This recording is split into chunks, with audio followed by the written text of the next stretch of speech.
always fun, Mike. It is. We're throwing Mike right into the deep end of the conversational pool. That's what's happening. That's good. And where are you physically, Mike? I'm in Aspen, Colorado. Boy, well, and obviously that could mean why you call it Aspen Labs. So I get it. Yeah, exactly. Yeah, right. Have you always been in Aspen? Do you have any snow yet, Mike? Yeah, I'm a Chicago guy, and I moved to Aspen about 25 years ago when I just didn't enjoy the cloudy weather that rolled in November and rolled back out in March. And so we came out to Aspen for a year or so on a trial, and 25 years later, here we are, still here. Yeah, there's quite a bit of snow. There's a huge amount of snow in the Rockies this year. We got early snow and we got a lot of snow. So that's good. Usually February, there's always great kind of snow and skiing in February, but this year it's particularly good. That's great. Do you do a lot of skiing? I do a bit. There's, people don't kind of think about it if you're not from here, but I do uphilling, we do touring, we kind of do a whole bunch of different stuff cross country. So Wow. one of my kind of regular workouts is to climb up halfway up Snowmass, and then you have skins on your skis, and then you pull them off at the top and then ski down. It's pretty popular, but you don't know about it unless you live here. So I never could get. I'm not a good skier. I couldn't do it. I can skate, but the skiing for me, I can go down, I can go fast, can't stop, and the turning is difficult also. I used to do winter camping with my cousins up in New Hampshire, and we would do cross country. And I'm not much from an athletic point of view, and so a 6-mile trail through the mountains and forest was not the best thing. And then this trail was also the trail that these athletes used, and the guy would go past you so fast on that 6-mile, and you would only go a mile further, and he'd be coming back from his 6-mile jump, and you're going, this is a little out of my league. They're crazy athletes. I mean, my kids who grew up skiing are at a completely different level. I always make the joke of my oldest son. When he says, "Do you want to go skiing?" I'm like, "Do you mean you want to ride the gondola up once with me, and then I don't see you the rest of the day?" And then there's this crazy race that it's once a year, and it was this past weekend. It's called the Power of Four. We have 4 mountains here, and they skin up to the top of one, then over, down, up, down, all the mountains. It takes 7 or 8 hours for those same people who are running past you on your thing. And some of my friends have done it who are in pretty good shape, and it's the most miserable experience of my life. I can promise you, in the next 20 minutes, you will see less exertion than even putting a pair of skis on. How's that? Yeah, right. All right, perfect. All right, you guys ready to go? Yeah. Ready to go. All right, let's do it. Welcome to the CXR channel, our premier podcast for talent acquisition and talent management. Listen in as the CXR community discusses a wide range of topics focused on attracting, engaging, and retaining the best talent. We're glad you're here.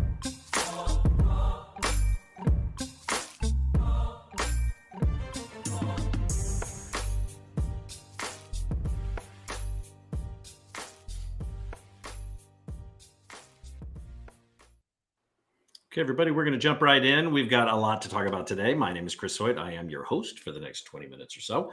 As you join us for the Recruiting Community Podcast, we are streaming on YouTube, Facebook, LinkedIn, and of course, cxr.org/podcast. You can, of course, go there as well to see past and future episodes that are scheduled.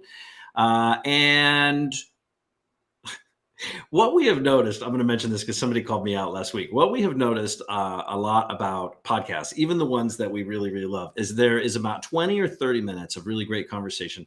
And the rest of the show seems to have a lot of ads. Now, we're just doing the conversation part. So there is no sponsorship.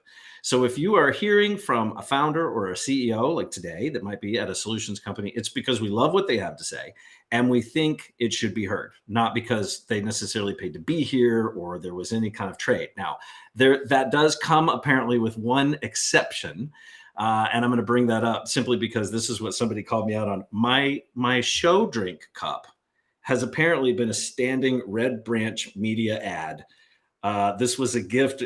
I don't even remember how many, maybe 2 years ago. So Maren Hogan can maybe chime in over at Red Branch. So apparently that is the only ad placement that we have ever had on the show and continue to have there. So I'll bring in my partner in crime, Mr. Chris and Gerry. How are you?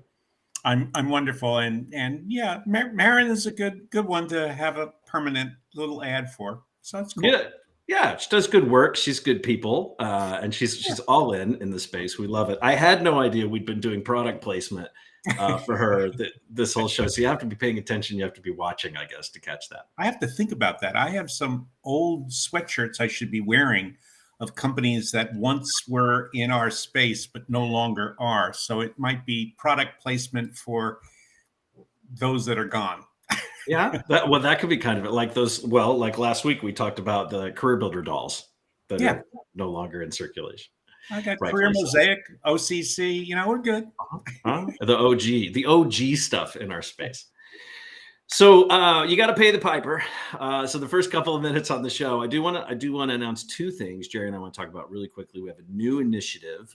It's a new membership level at Career Crossroads, and we're calling it Community Up. You can find the details out at cxr.work/up. But the idea here is it's for displaced TA professionals who are either alumni or whom a current or former CXR leader refers, right? So these are this membership is specifically for folks who are no longer currently working and are referred by a leader from within our existing community or alumni community. It is a special price, I'm sure, right? What's that, Gerry? Special price. Special price of free. It is a free. It is a full membership, live virtual content, the whole thing. And the membership is valid through the 60th day at their new employer. Right. So every person will still get interviewed and each referrer is going to get contacted directly. And we have that one requirement because we do maintain that CXR is not a community for everyone, but that everyone within that community obviously needs to be vetted. It's a very curated list of folks that are in there. I don't know, Gerry, if you want to share anything else about. No, I was just thinking whether we want to vet the displaced person, but I probably not. But I would probably whisper in their ear that you won't make a good member when you come here. If that it's going to be great. We're excited about it. So cxr.work/up. There is a form there for you to fill out if you are referring somebody or if you're interested and someone has referred you over. You can fill that out. Let you know we're excited to welcome you, and in some cases welcome you back. So check that out. The other thing I think we want to call out, CXR lectures. Now, for those who don't know, monthly we do a lecture series. We bring in a speaker. We bring in several, one a month from around the world, and that is typically a members only benefit. However, on March 16th. Glenn Cathy, who is currently the SVP Consulting Principal Workforce Advisory Digital Strategy over at Randstad, and a good friend of ours whom we have known for quite a long time. He is going to do a session on including introversion within DE&I strategies.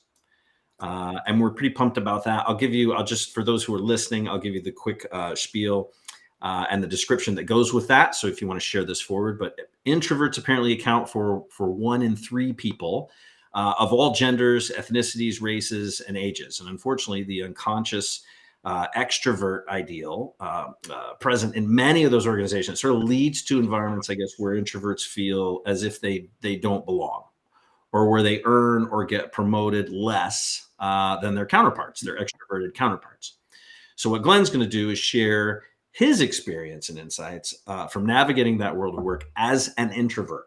And he's going to help folks to make the case for including introversion in neurodiversity, diversity, and inclusion efforts, right? And even offer up a couple of practical suggestions for creating environments in which introverts can actually thrive, right? And bring their completely authentic selves to work. I think it's great. I've been watching the transparency with which Glenn has talked about introversion over probably 10 years. And I've continued to see it evolve to a point where I am constantly amazed and inspired every time he talks about this subject, as well as how it leaks over to so many other areas within diversity and inclusion. and I think informs us in a way that we can take some action. Yeah. Yeah, I love that. Well, I mean, anytime Glenn gets on stage, it's just knowledge bombs left and right. So March 16th is part of Neurodiversity Week, and we're celebrating by opening that lecture up to everybody. So anybody that wants to attend alongside our members is encouraged to head over to cxr.org/events and register for that. March 16th. It's going to be a lot of fun. All right. So with that, we're going to go ahead and jump in. We've got a pretty great guest today who has never been on the show yet. Please go ahead and welcome Mike Woodrow. How are you, Mike? Doing great. Thanks, Chris. Thanks, Gerry. Thanks for inviting me. I appreciate it. So we're excited to have you. You've got some really cool data points you're going to share today for TA leaders and practitioners. But before we jump in, Mike, can you kind of give us an escalator pitch of who is Mike Woodrow and why should our watchers and listeners care what you have to say? Sure. Thanks. So yeah, AspenTech Labs, we've been around for about 15 years. And we're very well known in the TA tech space, but not so well known in the corporate employer space. And why is that? We actually power the back end of online recruitment advertising. So what does that mean? We, our customers are job boards, advertising agencies, firms like that, and they ask us to collect jobs data from probably many of the people who are watching this, your companies, and clean that data, deliver it to them in their format so that they can post those jobs on their advertising platforms to get most of you candidates. So just to give you some scope, we collect jobs every day from about 130,000 companies globally in about 120 countries.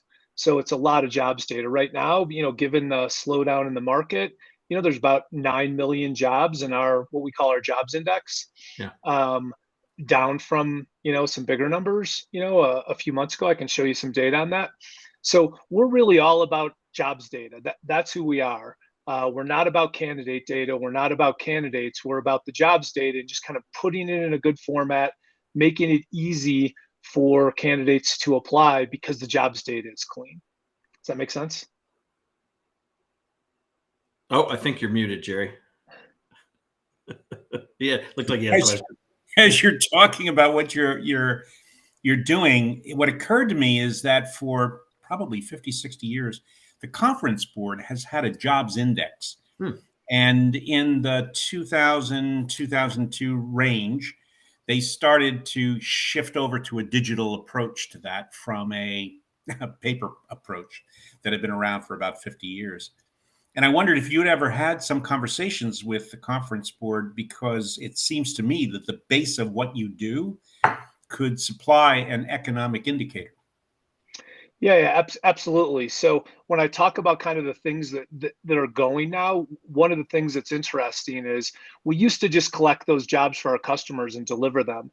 Now in the last year or so, we've pooled those jobs, and it sounds, maybe it doesn't sound that easy, but you collect all these jobs from these different companies, but they're all different in different formats and everything. So aggregating them and bringing them together in one format is a little bit complicated. So we just we really kind of covered that last year. So now we've got this large pool of jobs that we can make sense from and do things like that. We're working with the Colorado Chamber of Commerce to provide them a quarterly report. What's going on in Colorado with jobs? How many jobs are, have salary transparency? Who's hiring? Who are the largest new employers, versus last quarter, that kind of thing. So yes, there's lots of cool stuff that we're doing, and hopefully I'll show you a little bit of it. Cool.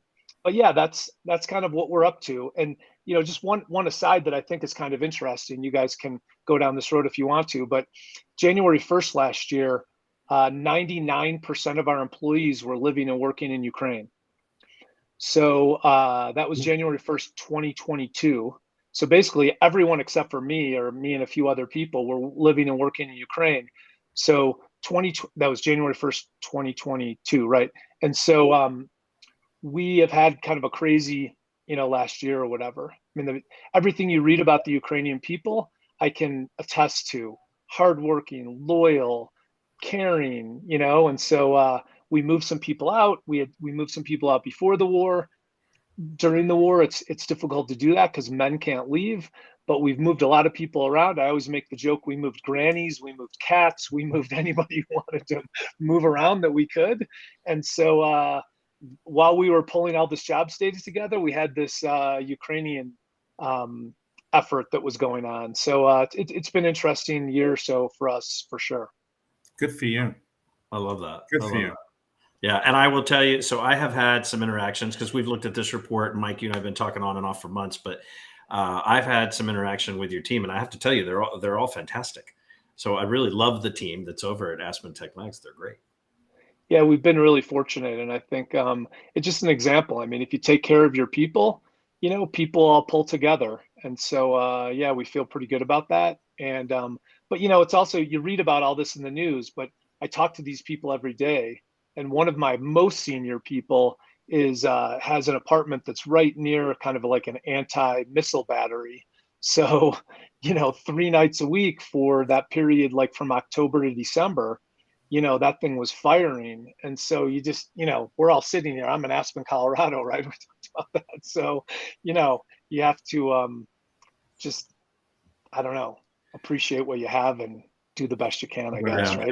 I'm sure it's quite surreal. Yeah. Yeah.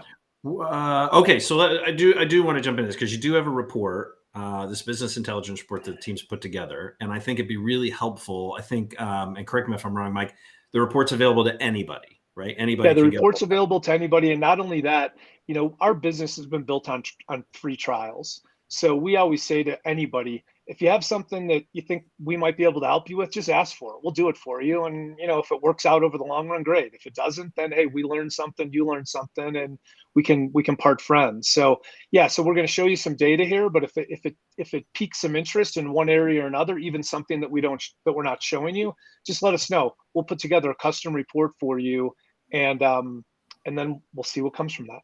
Okay, cool. So you sent it to me, so I've got it. I'm going to go ahead and throw it up on the screen.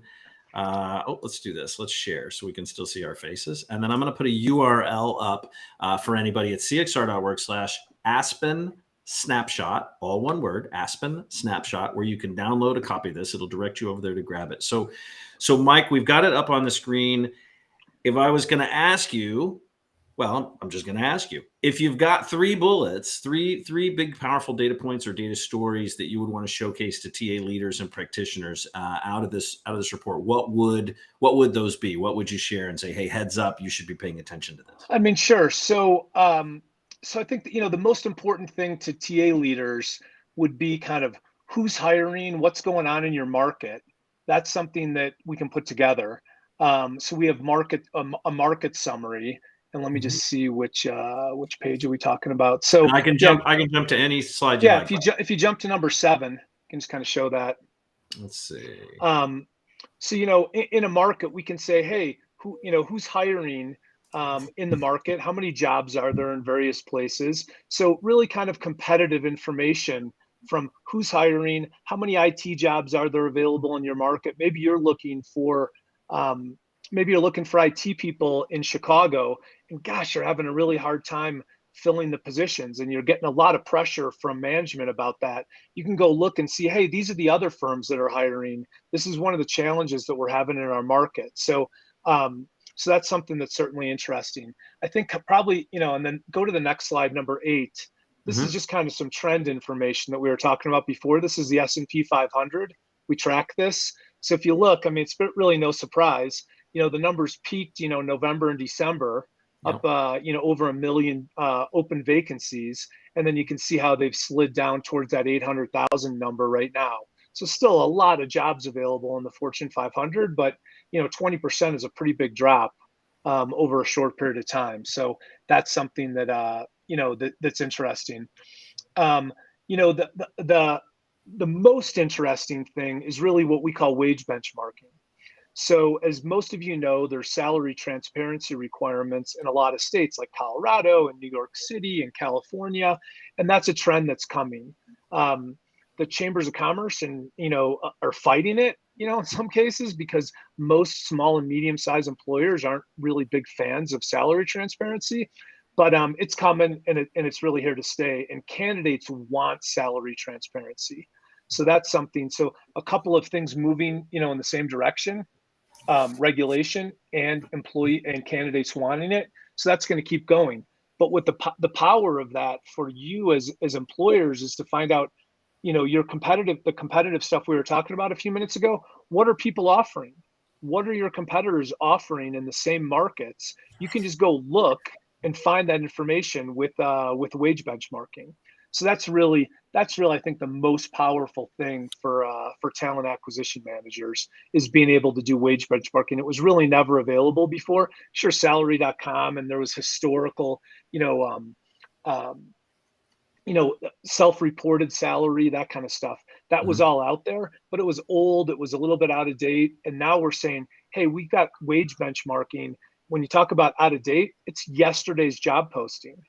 Right. So it's real time, and you'll see what people are offering. Now it's only 26% as we're showing here, but that's going to be growing. Anecdotally, we're seeing and more candidates who, by and large, are learning about the importance of pay transparency from their perspective. And as a result, employers are starting to realize that they are, if they're a laggard, if they're not showing pay transparency in their postings for whatever reason, they're starting to get a pushback, and they're also starting to see fewer candidates from some of the cohorts applying as a result of that. And so from my perspective, I'd be interested in seeing a percentage of the job openings that have pay. So what sort of like an index of the degree of transparency of pay in job postings, how that's growing over time, because it's influencing, if you will, candidate behavior at this point. Yeah, absolutely. I mean, we can share that with you. I mean, you see 26% now, and that's certainly up from about 15% last year because California and some other states have come online. But I mean, even in those states, you're not seeing full transparency. So, but yeah, it's here, it's coming, and the information is super valuable. Yeah. And I would just add for those who are listening and not watching. So we've got a slide up that the AspenTech team has put together. It does show 5.6 million total vacancies that are included in this. And Mike, tell me if I get this wrong, but we're showing 1.4 million of those vacancies with salary. So those have been included, which is about a 26%. But what it goes a little step further, and I think this is, Gerry, what you were talking about, is it's showing by state the transparency levels. And what's really interesting to me is like Colorado is only at 62%. Yeah. Right. Right. I'm at 62%. California, just over 50%. Right. These are jobs posted with salaries in them. Washington, 45, New York at 41. And those four states, as it shows here, it's visually displayed. They're blue bars, which means those are where states actually require salary transparency. I know, but it is showing as a result of that they are at the top of that scale. Yeah. Unfortunately, it tells you also that in order to move the needle, you got to pass a law as opposed to an agreement on people to do it. But it is what it is. Companies don't generally want to do it, but candidates do, and so it's coming. And like I said, it's super interesting. And then you asked me for three things, and so the third thing that I would say, and I think this is a pretty important takeaway for talent acquisition people, is you need to make sure that your jobs are formatted properly for Google for Jobs schema. There's no reason that you should be paying for clicks with advertisers when Google for Jobs will deliver these jobs directly to your ATS for free.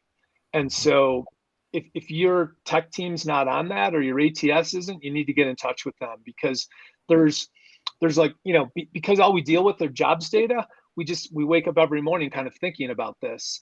And I mean, just there's another slide that's up here, and there's something we call jobs control. And this isn't a selling pitch, but knowing where your jobs are, we're collecting jobs, we're delivering them, hopefully they're in places that you want them to be for your brand, but you should know about that. And then here's another important thing, other than just the Google schema. Google now cares about street address. Okay. And so a very small percentage of jobs have street address listed in them. And why does Google care about it? Because Google is getting very specific about jobs near me and location, et cetera. They want to know where these jobs are. And it's not just Google wants to know. Google cares about it because people care about it. So you need to get your street address and your location information in your job postings. It will deliver huge amounts of traffic over time. So, Mike, I'm just gonna ask you. I gotta interrupt you and ask you. I remember, was it like 5 years ago when this 5 or 6, the whole Google Jobs, they're taking pictures of help wanted signs on maps, and it's, if you don't have your location in, you're gonna suffer. And this is gonna be game changing for jobs near me. I mean, was that just wildly aspirational, and you think we're finally to a point where that really has an impact? Because it kind of seemed like the last couple of years are just sort of a rounding error. I mean, it has a huge impact for the high volume jobs like retailers, Target, Amazon, Home Depot, those kind of people, those kind of companies. People look for those jobs near me. And if the Home Depot comes up, they're going to be more likely to apply. And so Google for Jobs is for real, and people go to Google. So, sure, Indeed is a powerhouse. There's no question about that. But you want to have your jobs, and it's easy to do it, right? You just put the street address. You know what the street address of the Starbucks location is because you put store location 3240. You know what that street address is. So get it in there and let's get it on the internet, because we're collecting all these jobs and we're going to deliver it through to the advertisers. The irony, Mike, is that because so many employers aren't paying Google, if you will, because it's free, they're only tracking the use of places where they're paying for it. And so Google becomes the other. So it's the stuff we're not tracking that's getting us the most response, but we don't know what that is because we're not tracking it. Yeah, I mean, Indeed. So if we can learn one thing, you should be tracking the return that you're getting from Google. And what you're saying is that with a number of fixes in terms of how you position yourself, you can significantly increase the return you're getting from Google, which is free. Yeah, exactly. And I mean, Indeed was, we're not going to be on Google for Jobs. Well, that's changed. So if you're paying Indeed for applications and that job is on Google for Jobs, why wouldn't you want your direct ATS showing up on Google for Jobs? Get that application for free and use your talent acquisition dollars most effectively. So sure. I know that's not the point here, but it really is a big takeaway is get your jobs data in order on your end, and we'll make sure to collect it through and deliver it through so that you can get, the best bang for your buck. I love when really great nuggets of wisdom boil down to one of the things that has been a challenge in recruitment for the last 30 some odd years is just a good job description. Just the details that people need to make informed decisions. It's some of the lowest hanging fruit that none of us seem to be able to tackle efficiently and really, really well at scale. It just comes down to get your shop in order, clean it up. Yeah. All right. Yeah, and if somebody needs some help with that, click on one of the links or something and just say, "Hey, I don't know where to start," and we'll give you a few tips to get going, and then you can run off and do your thing. Great. We might, Chris, want to look at a quick small workshop on how to improve your Google return ROI. Could be. Look, if you haven't grabbed the URL already, if you're interested in getting a copy of this report, and I think. Mike, you also said you do some custom reports and you're in the land of the free trials. There's the king in the land of the free trials. It's cxr.org/Aspen Snapshot, all one word, and that'll redirect you to the report. Mike, I'm going to put you on the spot. We didn't warn you in advance. If you're going to write a book about the state of things right now, and it could be an output of your report, some big findings, just what you think's going on in the space right now, what would the title of the book you would write be? What would you title that book? I would probably just title it something like "Hang in There." I love this that. This is, for those of us on the service side of the talent acquisition and the online advertising space, the market held up extraordinarily well through COVID. through all this. Just to give you a quick snapshot, we add scrapes and cancel scrapes every month, right? Because we're adding, not our customers are adding new customers and they're losing customers. So in a typical, in a regular month for the last few years, we've been growing, like 20%, something like that, annually. And so, but for the last few months, we added like 400 scrapes and we lost about 500. So just a little drop in the numbers, but we're still adding 400 new scrapes. So people are signing on and people are hiring. And so I would say hang in there. There's one thing I'll say is there's a big difference between the kind of rank and file workers at Target and Walmart and those folks and software engineers. There's just a big difference in that. And so Target and those guys, they're hiring. There's just a lot of movement. They're hiring. They need people, and everybody. Friends of mine who own restaurants, they were always one or two. For the last year, they've been one or two people short in the kitchen or in the, dishwasher or whatever. So all those jobs are kind of filling up, all again at that lower level. The higher level, the IT people and the product managers and all those folks, it's a different market. It's still hard to hire those people. It's still, it's still challenging. There are some people out from the layoffs, but they're picky, and the best people are still at their employers. So you can't look at just the entire employment market and be like, okay, what's happening? So there's different things happening in the different parts of the market, but the market held up really well, and companies are still hiring. And you saw the 800,000 jobs in the S&P 500. That's not a small number. Yeah. So, so I just say kind of hang in there. Depends kind of who you are. If the people who are listening, maybe they can hang in there. They got to keep firing, take advantage of this market where there are some more people in the market and really go after them and hire them. Does that answer your question?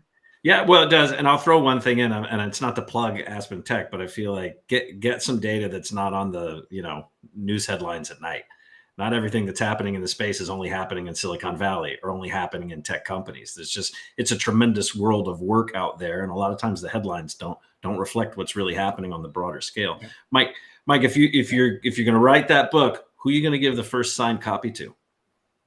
I'm going to give it to you, of course. No, you can't give it to us. That's the only rule. The first signed copy.